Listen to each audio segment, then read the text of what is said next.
Good afternoon. I'm Kristen Spindler, Director of IncubatorCTX and a faculty member here at Concordia University, Texas. Welcome everybody to our IncubatorCTX speaker series. Today we have a special treat for you. We have Reina Wiatt, who will be talking about philanthropy, a life of purpose. So among Reina's many accomplishments during her career, here are a few. She's an expert in tax and accounting. She's a CPA and a CMA.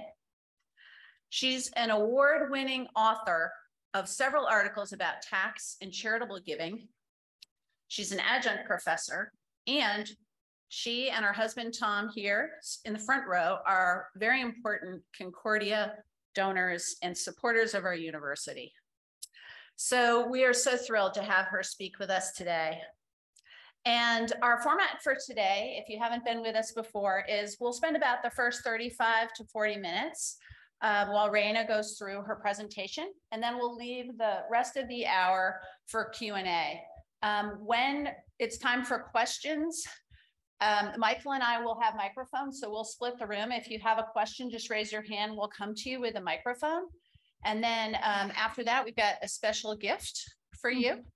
And there's also a raffle. So if you didn't get a raffle ticket when you came in, just raise your hand. We'll give you a raffle because we have a prize at the end. So with that, let's give a warm welcome for Reina Wiatt. Well, pleasure to be here. Nice to be back at Concordia. We're going to talk about philanthropy. And one of the things I hope to accomplish is to dispel a lot of myths about what philanthropy is and to educate you on what it is not.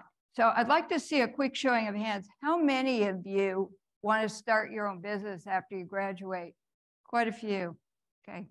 So what is philanthropy? Well, the term was first coined by a Greek playwright named Aeschylus in the 5th century BC. Back then, it meant love for humanity. Today, we include it to mean generosity in all forms. When I was a child, growing up about a century ago, I earned $1 a week for an allowance, and I was required to tithe 25% of that to our house of worship every week. And I was only about 6, 7 years old. Now, if anybody had told me I was a philanthropist back then, I would have laughed. I said, philanthropists are people who have names next to museums and hospital wings and universities. I said, they're not people like me, but that's not true. And we'll talk a little bit about that. Philanthropists give time, they give of themselves, they donate, and sometimes they give money, but not always. We also help make life better for other people. Tom and I set up an endowment here some years ago. It's fully funded now for scholarships. And if we look at helping people make a better life, a scholarship is like a ripple. It goes outward to infinity. And that's one reason why we did it. So we can improve our communities. And philanthropy is also strategic planning. Some fast facts about philanthropy. 77% of people believe that everyone can make a difference by supporting causes. The average number of charities supported per person in this nation alone is about 4.5. 69% of the population gives to nonprofits. $5 billion a year is raised through workplaces every year. 89% of companies that believe partnering leverages the ability to improve our communities. And I'm going to talk to you before about companies that do not contribute to their communities.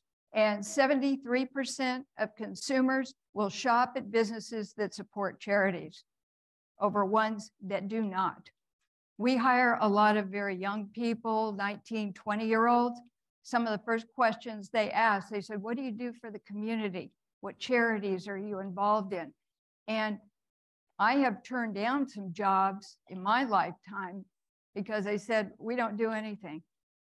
I said, do you do anything for the employees? No, not a place I want to be with. So what's the difference between a charity and philanthropy? We use them interchangeably, but there is a difference. And the scripture gives us the answer. Charity, you give someone a fish they eat for a day, but you teach someone how to fish and they eat for a lifetime. Charities can be best described as tactical giving. Philanthropy is strategic giving. And here are some other differences.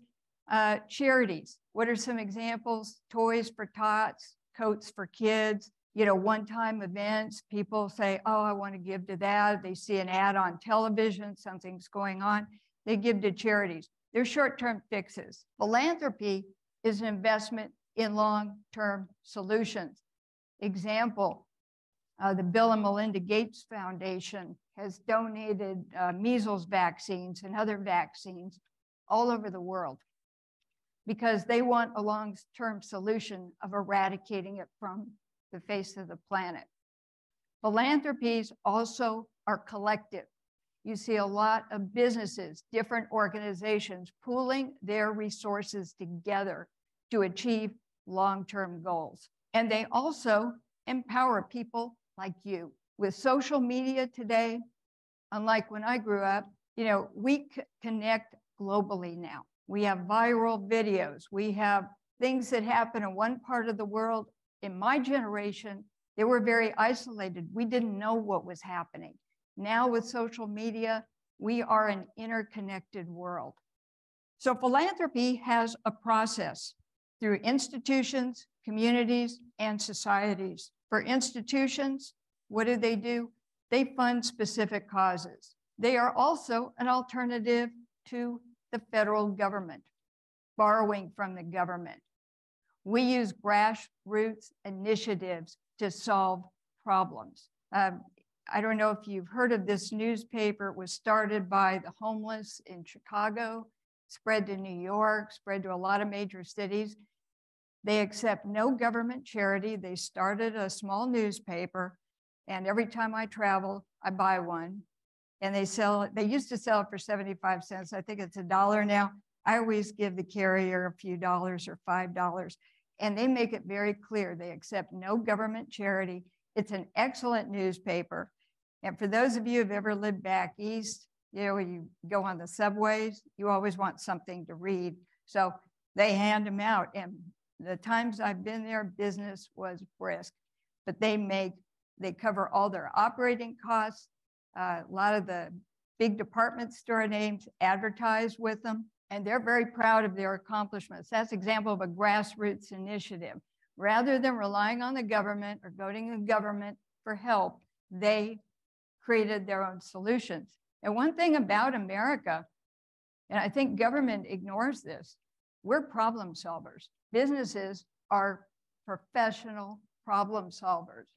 This is what we do. We create initiatives. We create new products and services. But we are great at solving problems. So our second pillar is the community, networking, improving conditions, and involvement. How many of you have known someone that says, I never get involved in this, or yeah, I'm not interested in that, or someone else will take care of it? A lot of people, unfortunately, have that attitude. One of the pillars of philanthropy is we get involvement. From a society pillar, it's setting goals. All of you set goals every day. You set goals to come to school on time, to get your homework done, to go to 6th Street with your friends on a regular basis. You have all kinds of goals. Philanthropists set goals in order to be successful. We also partner with businesses. We partner with public and private sector businesses. And we try to set examples. Think of some of the things, the high-profile disasters, like Gerald, Texas, what happened in West Texas when that plant blew up. Philanthropists set examples for others as to what we can be as a society. And our success pillar is one, completing our goals and creating a better world.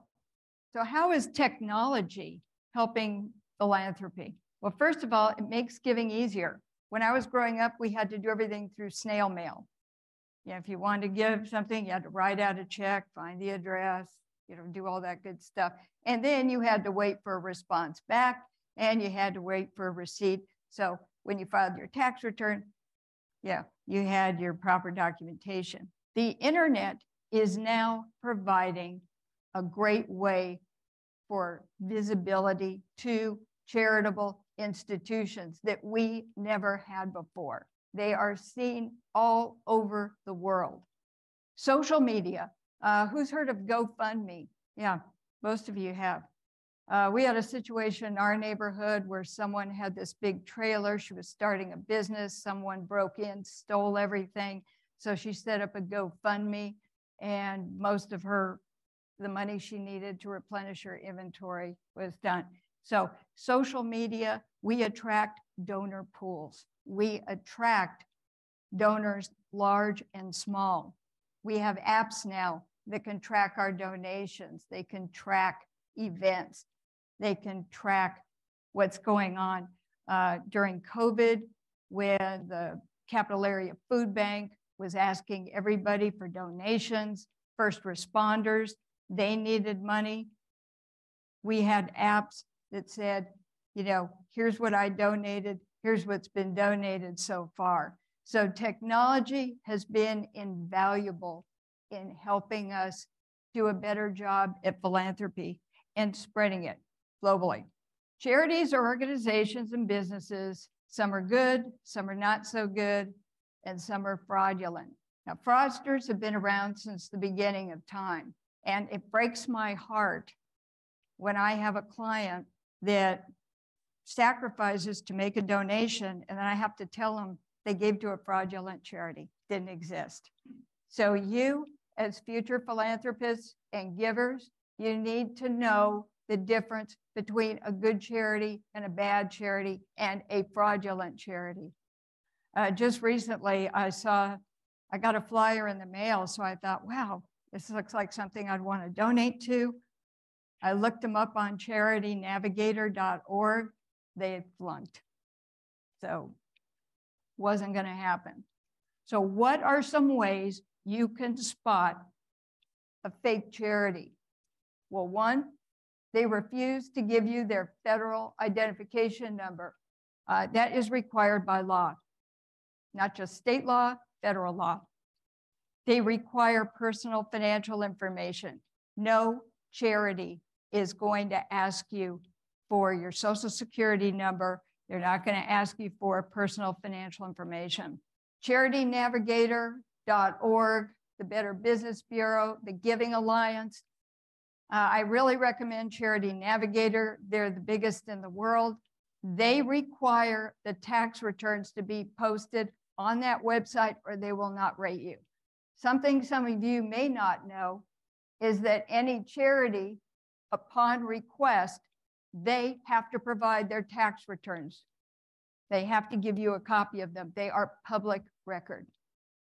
If they don't, they're probably not, they don't want to, or they have a poor rating, or they are fraudulent. Technology, as we just saw, has a great side, but it also has a very dark side. Example, before Hurricane Katrina ever hit land, there were about 4,500 websites already set up on the internet. The FBI investigated them, over half were fraudulent. And how did they do it? They create logos very similar to the Red Cross, the March of Dimes, things that we're very familiar with. They use names that are very similar to established charities.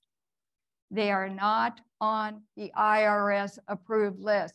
The IRS maintains a list of all valid charities in this country, and they update it 24/7.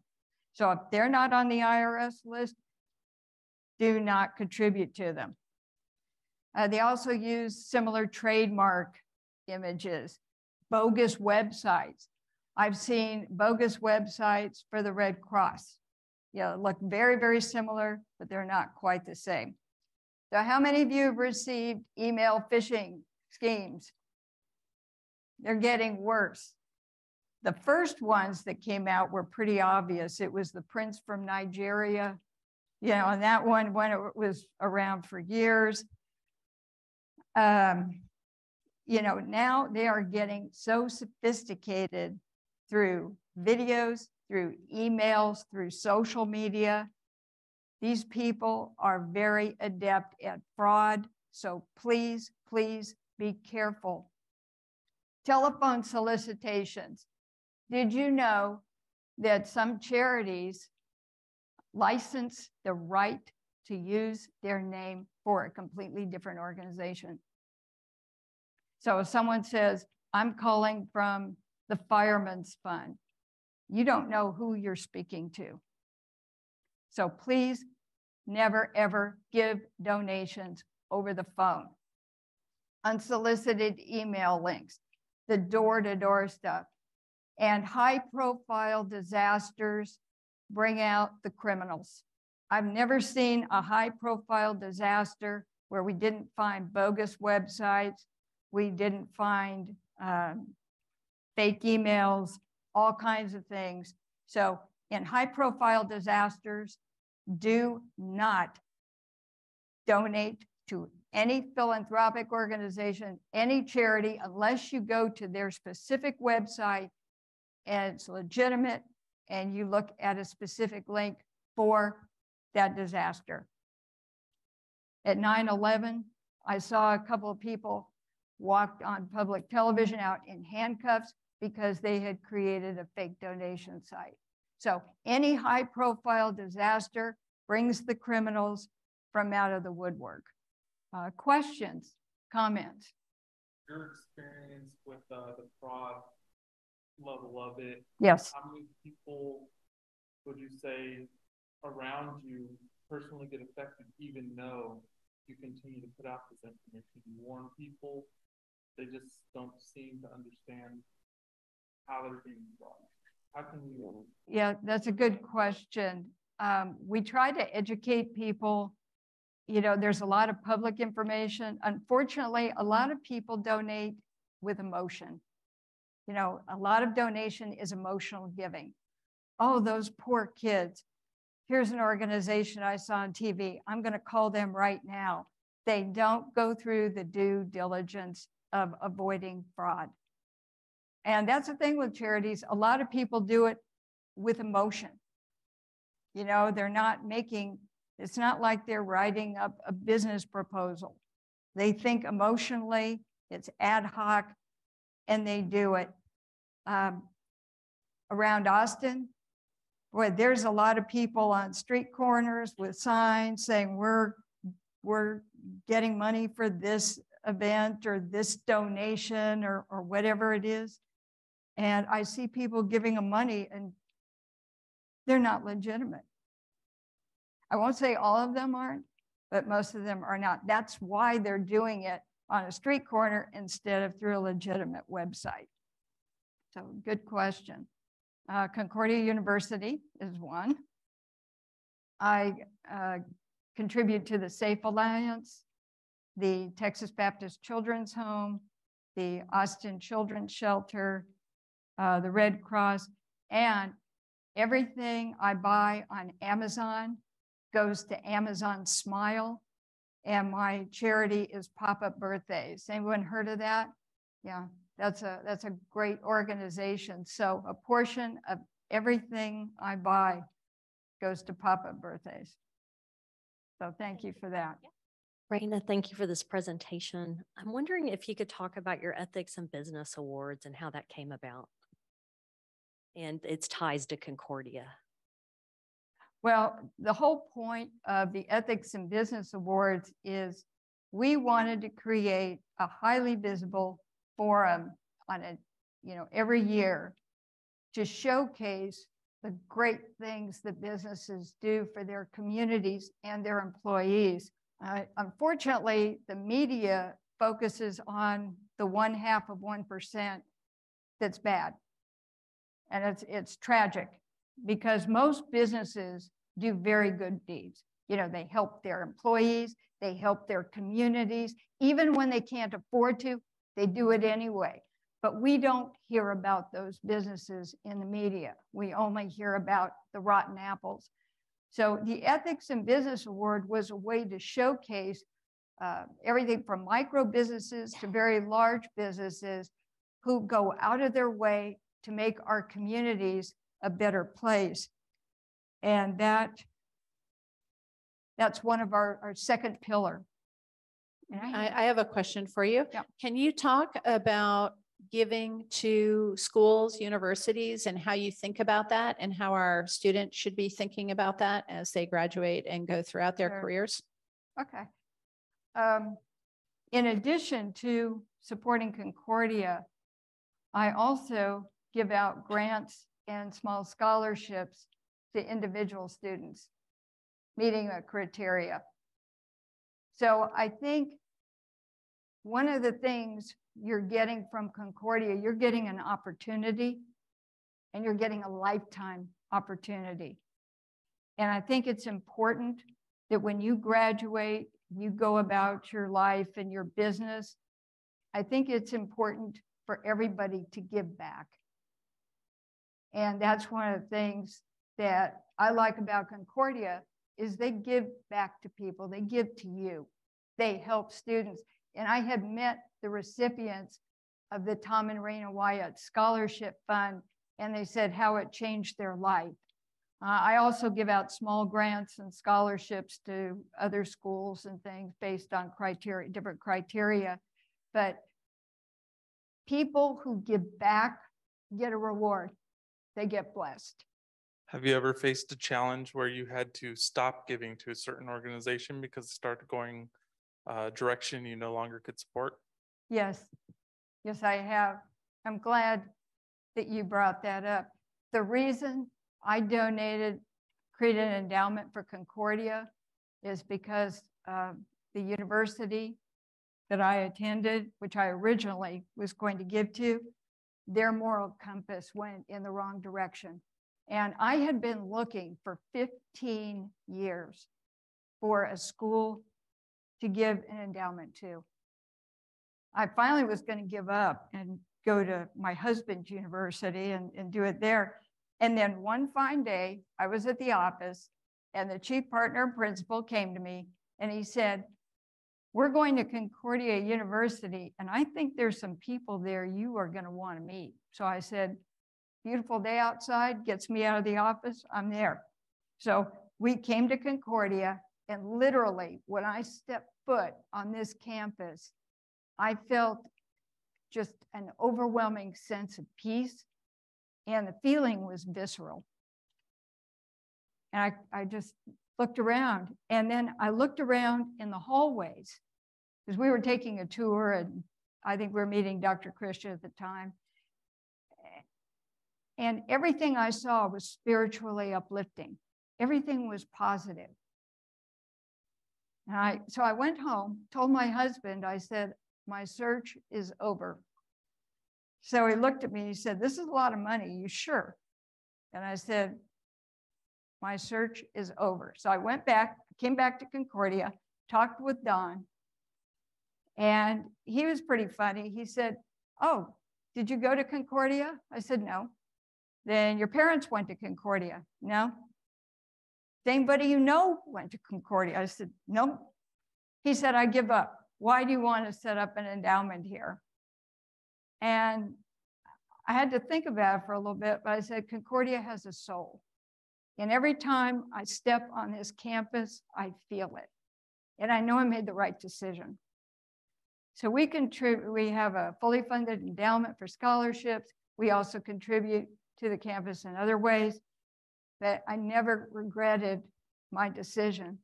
But I felt very badly that the university I wanted to give money to changed direction, and I couldn't support them anymore.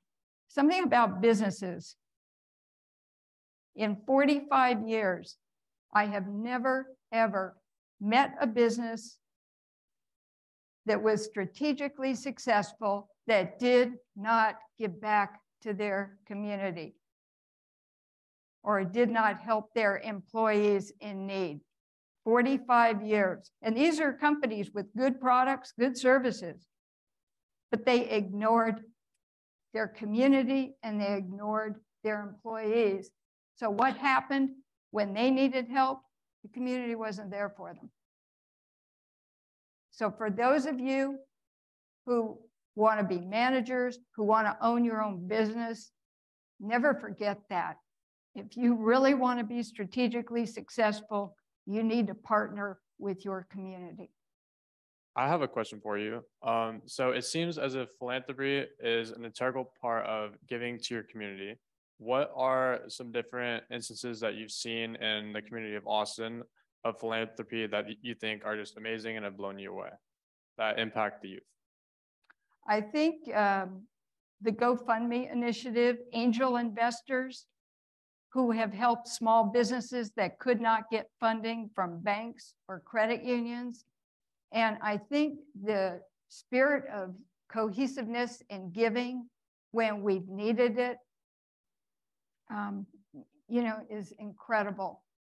We have a great community here. And I really think that the business owners that I have seen, whether they're small business owners, micro business owners, people who are not, don't have a lot of funding, I see them with this incredible sense of purpose to make our community a better place. And they work at it. I know of a lot of soccer moms who donated time, wrote to the city council, and I think it took them about 6 months, but they got a brand new soccer field for the kids. So things like that, combining donors, pooling of interest, pooling of talent. This city has an incredible amount of talent and entrepreneurship. We're rated I think, first or second in the nation. And Austin has been granted a lot of things that bigger cities, more well-funded cities didn't get, because we have a talent pool in this city that is almost second to no one. And I'm talking about entrepreneurs, business, philanthropy, all kinds of things, making our community a better place. And I'd like you all to be part of it. Thank you for that question.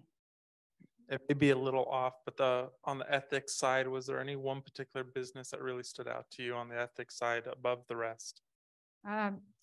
There was a lady won an award for a restaurant, and the reason she won the award was for her charity towards the homeless. And when she got up, she told everybody that she was one of those people. She lived in a cardboard condominium, was impoverished, and somehow was able to get her life together. She opened a small restaurant, and she said that people come in the front door to help people in the back door. And I thought that was just incredible. You know, there's a lot of people who give to charitable organizations, and the only thing they do is write a check. They don't meet the people they help. They don't get involved. They just say, oh, I did my duty. Here's my check. It's in the mail. And really, that's not what a philanthropist is. A philanthropist gets to know the people and the organizations they are helping, because it makes all of us better people to do that. You know, people who just put a check in the mail, they're not really involved. They're not engaged. And if you want to be a philanthropist, want to help your community, you have got to be personally engaged with them. Thank you for asking that. I have a follow-up question to that. So you talked about getting to know the people you've helped. Can you share a story or anecdote about somebody who told you how much the gift meant to them and how it impacted their life? Yeah, recently I gave some scholarships out to students that I knew personally that were in my class, and they were having some financial difficulties. A lot of my students work 1, sometimes 2 jobs, plus juggle family responsibilities to go to school. So they're really stretched. Anyway, I had 2 people who wrote me, I mean, just very long thank you notes and just said how it changed them. One gentleman I gave a scholarship to was a convicted felon, and he was pulling himself up by the bootstraps. He had great attendance, has gotten all A's in school.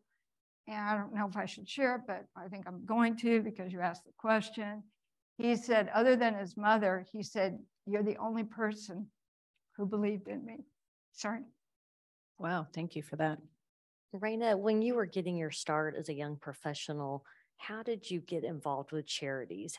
What did you do? Like, what steps did you take to get to know charities and to figure out which ones you wanted to invest your time and talent and treasure? Well, when I was a child, I was about 8, 9 years old. I donated my time in what we call indigent facilities. I think they're called Section 8 facilities for elderly people. And if you really want to see what life could be like if you don't make good financial decisions in life, go to one of them. Because it may not be you, it will be you.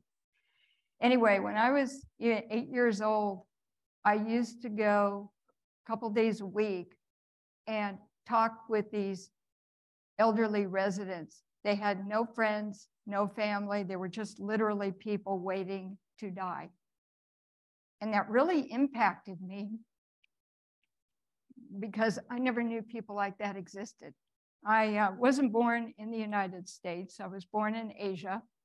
And I have been in some very unfriendly places in the world and places that don't care about people. So that plus donating time and getting involved with charities involving children, you know, at a very, very young age, has lasted me my entire life. And to this day, I help support abused, battered, and homeless children all year round. But I got my start first from being required to tithe 25% of my $1 allowance, and then going to indigent facilities, and then doing newspaper drives and canned good drives, and helping children who were, you know, being abused. And I did that before I was a teenager. So it's been a lifelong process. And it really, it really impacted me and really made me want to be a philanthropist and give to charities and really make a difference in people's lives. I think one of the most rewarding things I do now is to provide scholarships and grants, because that really does change someone's life. During COVID, I contacted Dr. Christian and I said, I want to do more for students who have lost their jobs because of COVID, who may not be able to buy books, may not be able to come to school. And so I worked with the wonderful staff here, and I got a list of undergraduate and graduate students who really needed help and gave each of them scholarships. And I hope to do that again this year and every year. Yeah, thank you. Thanks for the question. Thank you. Any more questions on this side or in general? Oh, I did have one more story. Oh, okay. Excellent. Texas Baptist Children's Home. We've supported them for over 25 years. And I had some thank you notes from some of the residents, and some of the children also write them, which is very touching. And we adopt them at Christmas, and we also do back to school giving. We get them clothes and books and all the stuff they need. And I had a letter from a child, and this is a child that came from an abusive situation. And she said, if it weren't for you, I wouldn't have had the backpack I wanted, or the clothes I wanted, or the school supplies I wanted. And I've had adults there that did not write the kind of thank you notes that this child wrote. And this child was only about 8 or 9 years old. So a very moving experience. Wow. Well, thank you for all these stories. And Reina, we really appreciate everything that you and Tom do for Concordia and for our students and for our whole community. It's just been amazing for you to speak and to hear these stories. You spoke a while back too about the entrepreneurial journey, which was really, really wonderful. So we thank you from our hearts for today. Pleasure to be here. And I'd like to turn it over to April Kerwin, who has a nice little surprise for you. Okay. On behalf of Concordia, this is a small token of our appreciation to you and Tom for all the many wonderful things you've done. You've been a great friend to Concordia over the years, and thank you so much. Thank you. We do the raffle. Yeah. So thinking, I've still got my mic on. Okay. Philanthropy is a thinking person's endeavor. So did they not get raffle tickets? Okay, go ahead. Okay. So one of my clients does cutting edge 3D printing, and one of their creative people made something. And so I'd like to give it as a gift. Okay, so let's jumble them up here. Okay, who has ticket 3852729? Here we have a winner. My client does 3D printing, and someone was clever enough to take Rodin's statue, The Thinker, and recreate it in 3D. So just as a memento, I hope you like it. That was made from one of their printers. All right. Well, thank you, everybody. Thanks for coming. And we appreciate you. Have a wonderful day.